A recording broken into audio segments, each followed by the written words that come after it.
నమస్తే, welcome to ఓటెన్ TV. బాణసంచ విక్రయ దుకాణాలను పెట్టకుండా శాతవాహన కళాశాల యాజమాన్యం అడ్డుకుంటుందని ఆవేదన వ్యక్తం చేశారు విజయవాడ ఫైర్ వర్క్స్ అసోసియేషన్ అధ్యక్షులు బొడ్డపాటి లక్ష్మీనారాయణ.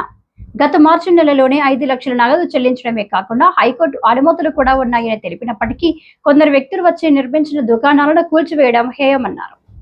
విజయవాడ గాంధీనగర్లో జరిగిన మీడియా సమావేశంలో ఆయన మాట్లాడుతూ చట్ట ప్రకారం లైసెన్సులు కలిగి ఉండి బాణసంచాలు అమ్మటానికి ప్రభుత్వ సంస్థలకు అనుమతి కోరుతూ ఇప్పటికే అసోసియేషన్ తరపున వినతి పత్రాలు ఇవ్వడం జరిగిందన్నారు. సమయం ఎక్కువ లేకపోవడం, అనుమతులు ఇంకా పోలీస్, ఫైర్, రెవెన్యూ ఇవ్వకపోవడంతో దుకాణదారులు ఆందోళన చెందుతున్నారని తెలిపారు. మా విన్నపాన్ని ప్రభుత్వం అర్థం చేసుకొని అనుమతులు మంజూరు చేయాలని అన్నారు. అదేవిధంగా కొందరు గంజాయి సేవించి శాతవాహన కళాశాలలో వేసిన స్టాళ్లను కూల్చివేసిన వారిపై చర్యలు తీసుకోవాలని లక్ష్మీనారాయణ కోరారు. ఈ కార్యక్రమంలో అసోసియేషన్ సభ్యులు తాత సుబ్రహ్మణ్యం తదితరులు పాల్గొన్నారు. అడ్వాన్స్ ముందు కట్టాం, మాకు గొడవల సంగతి తెలియదు. గొడవ అయితే మేము కట్టేవాళ్ళం కాదు, స్టాక్ ముందే తెచ్చుకున్నాం. కాబట్టి మాకు పర్మిషన్ కావాలంటే ఓన్లీ వీక్ డేస్ ఇస్తే మేము కంప్లీట్ మా స్టాక్ అమ్మేసుకుని మేము బయటపడతాం అంటే వాళ్ళు ఆంధ్రప్రదేశ్ ఆర్డర్ ఏది వీక్ డేస్ ఆ ఆర్డర్ చూసి సబ్ కలెక్టర్ గారు పర్మిషన్ ఇచ్చారు. ఇది ప్లాన్ ఇచ్చారు. ప్లాన్ ప్రకారం పొద్దున మొదలెట్టాం. ప్లాన్ ప్రకారం పొద్దున మొదలెట్టి బాధలు వేసిన తర్వాత లంచ్కి బయటకు వచ్చాం.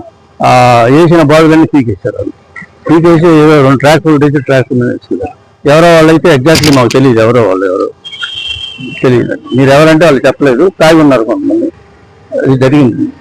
సో ఇప్పుడు ఏంటంటే ఉన్న స్టాక్ ఈ 4 రోజులు టైం లేదు. ఇప్పుడు 4 రోజుల్లో అది ఎక్కడ అమ్మాలి, ఎక్కడ పెట్టాలి, స్టోరేజ్ చేయడానికి కూడా ఇల్లేదు. స్టోరేజ్ మ్యాగజిన్లోనే చేయాలి. తాడేపల్లిగూడెంలో మ్యాగజిన్లో ఉంది స్టోరేజ్. ఇది అడ్వాన్స్ స్టాక్ అంతా. అక్కడి నుంచి మాకు ఇది టెంట్ కంప్లీట్ అయితే కానీ అక్కడి నుంచి స్టాక్ తెచ్చుకోలేము. రూల్ ప్రకారం ఏంటంటే ఇళ్లలో పెట్టుకోకూడదు.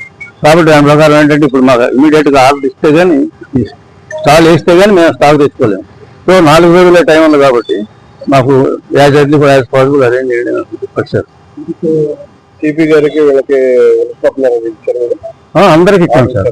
అందరికి కమిషనర్కి వెళ్తుంది, కలెక్టర్కి వెళ్తుంది కాపీ అందరికి. ఏది కోర్టు ఆర్డర్ కూడా అందరికి వెళ్ళింది. కోర్టు ఆర్డర్ అందరికి. ఆ కోర్టు ఆర్డర్ ప్రకారం వాళ్ళు పర్మిషన్ ఇచ్చారు. సబ్ కలెక్టర్ పర్మిషన్ ఇస్తారు, గ్రౌండ్ పర్మిషన్. స్టాల్ వేసుకోమని 30 స్టాల్స్ వేసుకోమని పర్మిషన్ ఇచ్చారు. మేము ఏం చేసామంటే మొదలెట్టాము. ఇవాళ మార్నింగ్ వేసుకుంటే ఇలా అడ్డుపడి తీసేసారు. జరిగింది. ఆల్రెడీ 4 స్టాళ్ళు వేసారు. 4 స్టాళ్ళు వాళ్ళు వచ్చేసి పీకేశారు. అసలు పోనీ తీయమని కూడా చెప్పలా. 4 స్టాళ్ళను పీకేశారు. ఇప్పుడు మాకు స్టాళ్ళు ప్రతి సంవత్సరం స్టాళ్ళు రామకృష్ణ అనే అతను ఇస్తుంటాం. మేము దగ్గర 30-40 సంవత్సరాల నుంచి 40 సంవత్సరాల నుంచి ఇస్తుంటాం. ఇప్పుడు నేను వెళ్ళి వాళ్ళ దగ్గరికి ఏమంటే మీరు ఎవరు అన్నా చెప్పినా ఈ ప్లేస్ ఎవరు పర్మిషన్ ఇవ్వడానికి, ఈ ప్లేస్ మాది అన్నారు. మేము లేదండి, మాకు పర్మిషన్ వచ్చింది, కోర్టు ఆర్డర్ వచ్చింది, మీరు ఏదైనా ఉంటే అంటే మీరు జిరాక్స్లు అయితే చూపించమంటే మా ప్రెసిడెంట్ గారి దగ్గర ఉన్నాయి, జిరాక్స్లు వస్తాయండి అని చెప్పాం. ఈలోగా ఆగండి, మీరేంటి అన్నారో లేదని అన్నా వినలేదు. వాళ్ళు దౌర్జన్యంగా వాళ్ళ ట్రాక్టర్ను తెప్పించారు, ముందు అడ్డం పోయించారు. బళ్ళు రాకోకుండా మీరు ఎవరినో తీసుకురండి అని చెప్తున్నారు. దౌర్జన్యం చేస్తున్నారు. మా పొజిషన్ ఏంటంటే మేము రిటైల్ గా 3 రోజుల వ్యాపారం, మేము పర్మనెంట్ గా ఉన్నాం కాబట్టి ఏదో 3 రోజుల వ్యాపారం చేసుకుని వెళ్ళిపోయేవాళ్ళు, మేము వెళ్ళిపోయేవాళ్ళం. కానీ ఈ 3 రోజులు ఇబ్బంది పెట్టకుండా ఆల్రెడీ పర్మిషనే మాకు లేట్ అయింది. ఇంకా పండుగేమో శనివారం ఆదివారం అమ్ముకోవడానికి.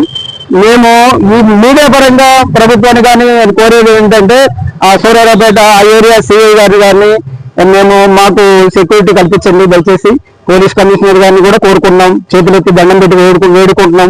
మేము రీటైల్ క్రాకర్స్ అసోసియేషన్ తరఫున వేడుకుంటున్నాం. మేము ఒక సభ్యుల వల్ల కాదు.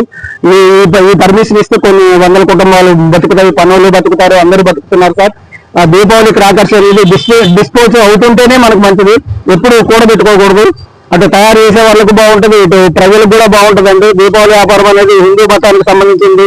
అసలు అన్ని మతాలకు సంబంధించిన క్రాకర్స్ అందరూ బాగా పిల్లలు పెద్దలు బాగా ఎంజాయ్ చేసే పండుగ కాబట్టి మాకు తొందరగా పర్మిషన్లు అయితే ప్రభుత్వం ఇప్పుడు కూటమి ప్రభుత్వం, మేము అనుకూల ప్రభుత్వం, మేము కష్టపడి గెలిపించిన ప్రభుత్వం కాబట్టి మాకు ఎమ్మెల్యే గారు కూడా మాకు సహకరిస్తున్నారు. ఇక ప్రభుత్వం గారు సిఐ గారిని ఒకటే వేడుకుంటున్నాం, మీరు కొంచెం 4 కానిస్టేబుల్ పంపిస్తే వాళ్ళు సైడ్ అయిపోతారు. వాళ్ళకి ఏదైనా ప్రాబ్లం అంటే వాళ్ళు కోర్టు ద్వారా తెచ్చుకుంటారు. మా దగ్గర అయితే పర్మిషన్ ఉంది. మమ్మల్ని వాళ్ళ దగ్గర నుంచి రౌడీ బ్యాచ్ దగ్గర నుంచి మమ్మల్ని కాపాడాలని కోరుకుంటున్నాం.